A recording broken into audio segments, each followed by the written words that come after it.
When the Kenya police introduced these alleged gun detectors in 2005, most citizens thought it was a major step in the fight against illegal guns.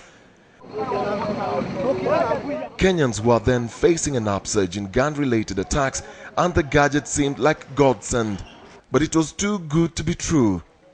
It has now turned out that the police were either the victims of a major global fraud or involved in corrupt procurement.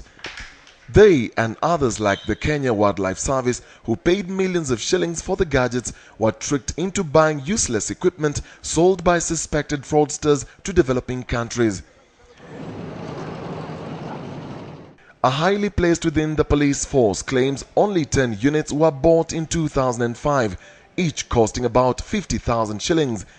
But with police procurement shrouded in secrecy, there is no telling if this is true. KTN was unable to determine how many gadgets the Kenya Wildlife Service and other security agencies spent on the gadgets, but experts who have reverse engineered similar equipment say each cost about 1,000 shillings to make. Our sources say the police service only realized there was a problem with the gadgets in 2007. By that time, the British government had admitted buying the same gadgets for their troops in Iraq and Afghanistan. Last year, the gadgets were banned from use by the British soldiers when it became clear they could not detect explosives or anything else and might have cost lives in the war.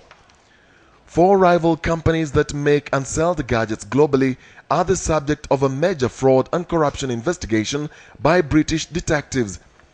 Despite conclusive evidence from experts that the gadgets do not work, police sources insist the gadgets only have trouble detecting a firearm in a vehicle moving at high speed or in humid areas.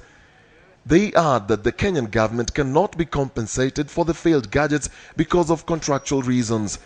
Police have now reverted to tried and tested methods like random physical checks and say the gadget was only an aid in their duty to protect lives.